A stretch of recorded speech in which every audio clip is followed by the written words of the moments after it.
cruising in my lane fast, call it high speed. I've been working hard, yeah, I've been working nightly. If you think you'll win, ha, not fucking likely. I be taking shots, yeah, cold-blooded, icy. Watching numbers grow is what I call... Bom dia, meu amigo, bom dia, minha amiga. Eu sou Marcelo Queiroz e hoje nós vamos fazer uma revisão nesse enxame. Mas só que antes da gente fazer, durante e depois, a gente vai conversar um pouco sobre 4 formas de perder a produção de mel facilmente. É isso mesmo, gente. Principalmente quando você está iniciando, que você ainda não conhece os caminhos mais fáceis, você comete muitos erros que vão interferir diretamente na sua produção de mel e que pode resultar inclusive na perda dessa produção. Mas antes de eu dar continuidade, se inscreve no canal, curte o vídeo. Isso é muito importante para que a gente possa levar esse conteúdo para mais pessoas. A partir do momento que você se inscreve no canal, interage comigo, o YouTube vai passar a recomendar mais esse vídeo para você, para outras pessoas que interessam esse tipo de conteúdo. Então é muito importante você estar se inscrevendo no canal, curtindo o vídeo, para que a gente possa estar fazendo esse trabalho com um pouco mais de segurança, até mais dedicação, porque quanto mais interação tem, mais pergunta tem, a gente sempre vai tendo cuidado de melhorar cada dia o nosso trabalho. Então, vamos lá? Bom, dito isso, gente, antes da gente abrir esse enxame,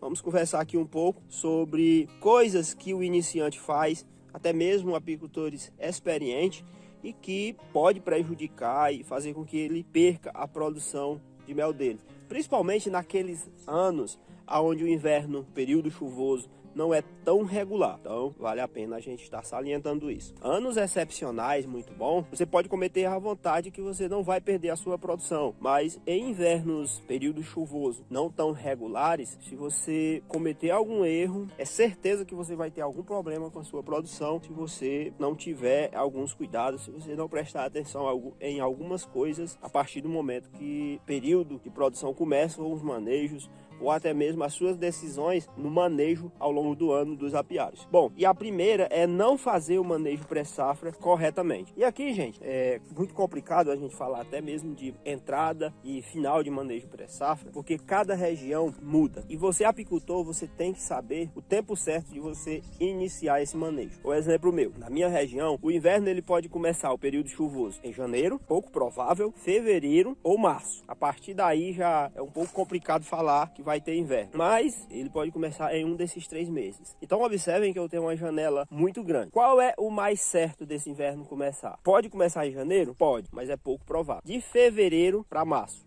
na pior das hipóteses, em março. Então eu tenho que prever isso no meu planejamento, no meu manejo, no início do meu manejo pré-safra, que são as alimentações, pelo menos 10. Mas ele também pode começar em janeiro, não pode? Claro que pode. Se começar em janeiro, se eu não começar esse manejo pré-safra num tempo correto, num tempo bom, eu também posso ter prejuízos. Então, antes de eu iniciar as ações do manejo pré-safra, eu tenho que saber mais ou menos quando o inverno começa, e aí é bom você olhar as previsões de chuva dos órgãos competentes, aqui no caso é a FUNSEMI, qual o período mais provável que a gente vai ter a quadra de chuva mais regular. E aí, de posse dessas informações, você também tem que ter outra informação muito importante, que é iniciar o seu manejo pré-safra pelo menos 90 dias antes do início das floradas. Então veja como é um pouco complicado e cada apicultor tem que ir acertando o ponto desse manejo. Se eu sei que eu tenho que iniciar pelo menos 90 dias antes os meus manejos pré-safra, e eu sei que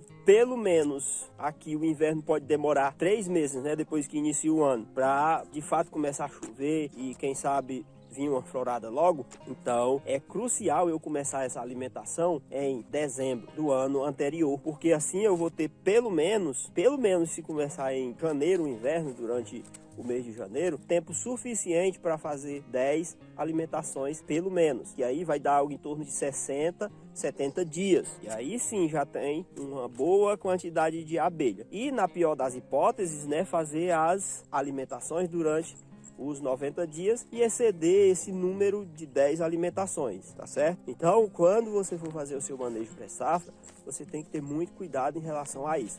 Eu poderia me aprofundar aqui um pouco mais em relação à biologia das abelhas, falando sobre o tempo de vida e o tempo que esse enxame leva para, de fato, né, vamos dizer assim, ter uma constância de um número de abelhas grande, de tal ponto que o número de abelhas que morrem seja menor do que as abelhas que nascem. Mas não vem o caso e a gente conversa sobre isso depois. Mas se você seguir essa regra de 90 dias ou 60, 70 dias, já é tempo suficiente, no caso da pior das hipóteses, né, 60, 70 dias, para você ter um bom volume de abelhas dentro das suas colmeias.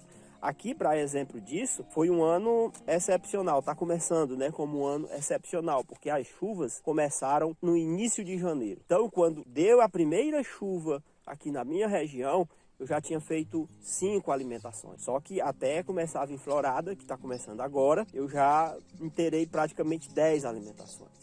Só tenho que fazer mais 1, 2 alimentações e aí provavelmente já abre alguma grande florada e eu já não preciso mais fazer alimentações. Ou seja, eu tive que parar o manejo pré-safra aqui com algo em torno de 70 dias. 2 meses de alimentação mais rica para fazer com que a rainha aumente a postura.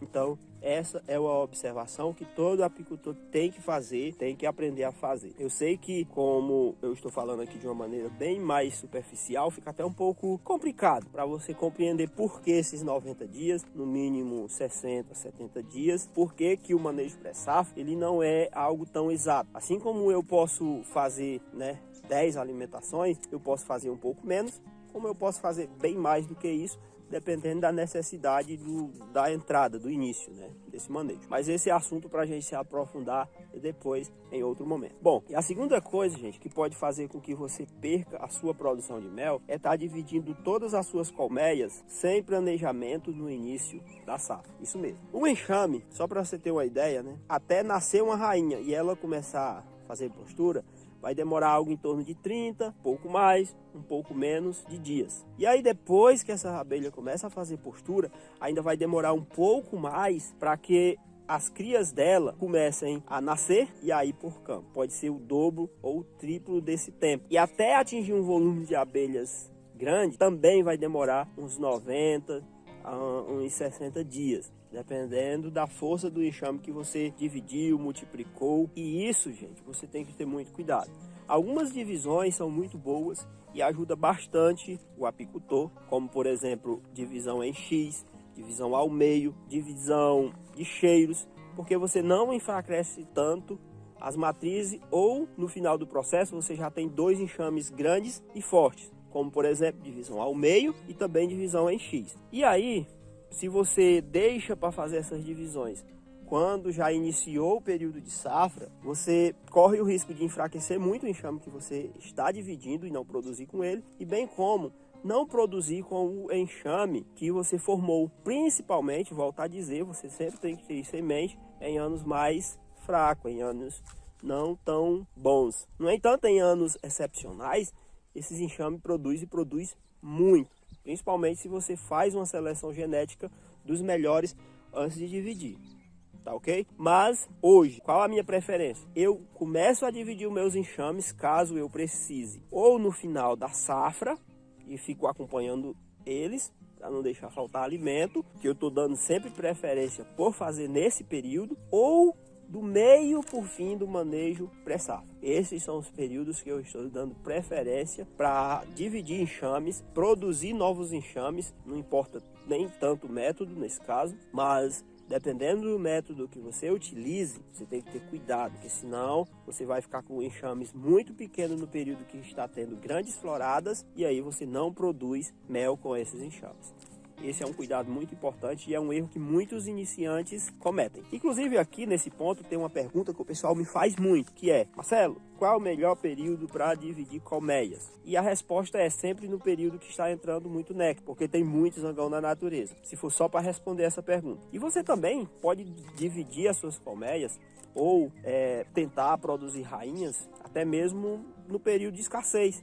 Só que não são períodos muito bons. Tanto que aqui eu só faço se for para recuperar colmeias. Para obter uma rainha para recuperar uma determinada colmeia que está ali sem rainha. Porque de fato não é muito bom, porque tem pouco zangão na natureza, tem pouco alimento. Você acaba gastando mais, tanto alimento como também viagens para estar acompanhando esses enxames. Então, de todo modo, eu evito e só faço, estou tentando fazer dentro dessa janela, do meio por fim do manejo pré-safra ou no final da safra. No final da safra é muito vantajoso porque você pega enxames já grandes, enxames bem desenvolvidos, muitas vezes com sobra de alimento, faz a divisão, ainda tem muito zangão na natureza, você não desgasta tanto essa rainha jovem e ela dá tempo a amadurecer bem, até chegar à safra do ano seguinte com o sistema reprodutivo bem desenvolvido. Então, essa é a minha lógica e essa é a minha preferência. Mas iniciar o manejo pré-safra até o final da safra é uma ótima janela para estar dividindo, mas você tem que ter cuidado porque você pode perder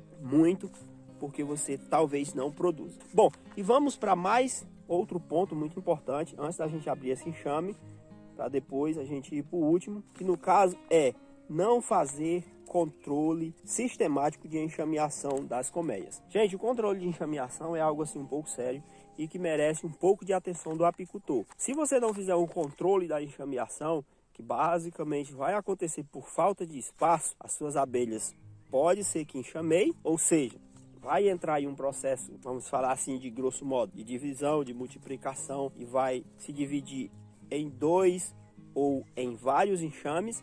E você vai ficar com um enxame fraco ou até mesmo sem nenhum enxame. Então é importante, iniciou o período chuvoso, entrada de néctar em quantidade, você está acompanhando o desenvolvimento dos seus enxames para não deixar faltar espaço. Esse erro você também não deve cometer, principalmente se você trabalha com abelhas africanizadas que por natureza já são muito enxameadeiras, e aí a atenção tem que ser dobrada, o acompanhamento tem que ser sistemático e sempre que você perceber que vai faltar espaço, providenciar logo o espaço, você tem que estar sempre um passo à frente. E dentro desse mesmo contexto é importante a seleção genética, a troca de rainha, troca de cera, para que você possa ter um maior controle da enxameação. Bom, agora a gente vai abrir aqui esse enxame, vai dar uma olhadinha para ver como é que ele está. Provavelmente está fornecendo cera nova para ele. E aí a gente fala sobre o último ponto.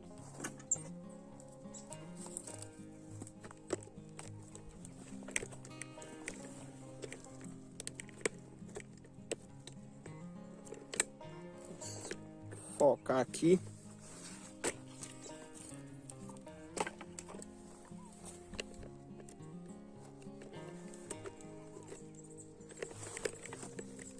Bom, então aqui a gente vai estar abrindo esse enxame.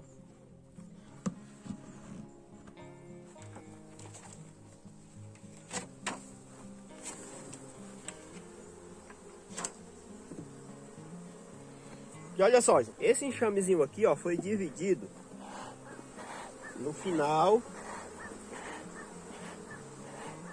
da safra passada.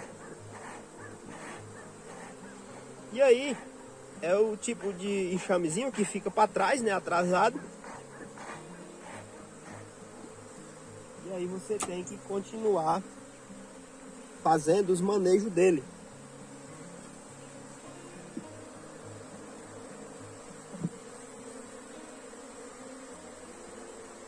Tem bastante abelha? Tem bastante abelha. Mas, em tese, ele não está precisando, gente, de tanto espaço assim. Porque tem espaço. Das lâminas de cera que tem aqui, ó, ele puxou uma, a metade de outra, e ainda tem uma lâmina de cera, né?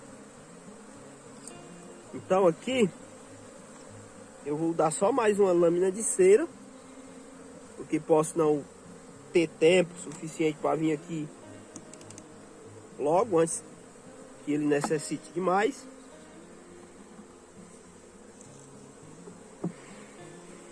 Tem pólen, tem néctar. Então aqui é apenas estar acompanhando ele, fazendo a manutenção dele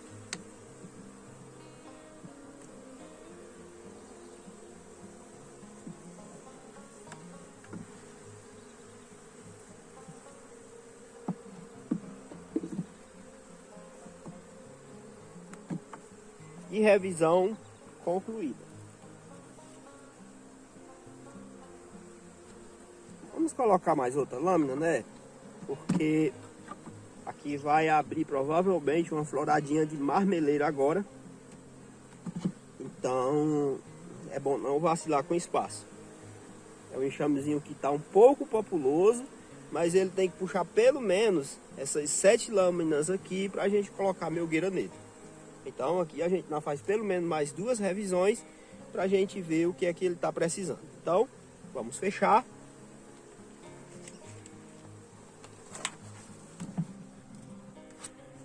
E vamos para o último ponto. E o último ponto, gente, é você não fazer o calendário floral das floradas de sua região, ou pelo menos não ter uma noção disso. Isso também é muito importante, porque a partir do momento que você começa a fazer esse acompanhamento, você sabe quais as floradas mais importantes.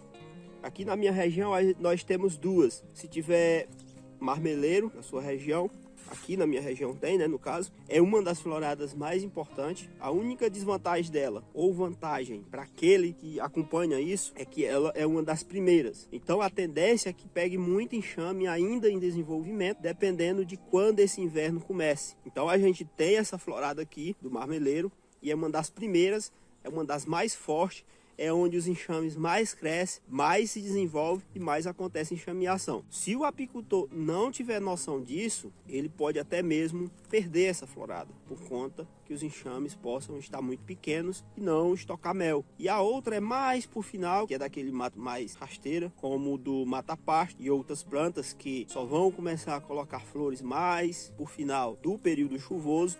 E aí o inverno tem que ser excepcional. Mas dentro desse intervalo, né, de toda a quadra chuvosa, existe uma série de outras plantas que aqui também tem. Por mais que elas floresçam em épocas diferentes e em pequenas quantidades, também são muito importantes. O apicultor tem que ter conhecimento dessas plantas, das suas floradas, potencial apícola delas para produzir mel, para produzir alguma coisa. Então, gente, esses foram os pontos que você tem que ter muito cuidado para você não perder a sua produção de mel. Eu sei que existem outros e você pode colocar aí nos comentários, deixar suas dúvidas, sugestões do que você acha importante, do que você não considera tão importante, do que foi comentado aqui. É sempre importante a gente interagir um pouco, ter esse tipo de discussão em cada vídeo que eu posto. Mas do meu ponto de vista, esses são muito importantes e é por isso que eu estou trazendo aqui. Então não se esquece de se inscrever no canal, curte o vídeo e até a próxima.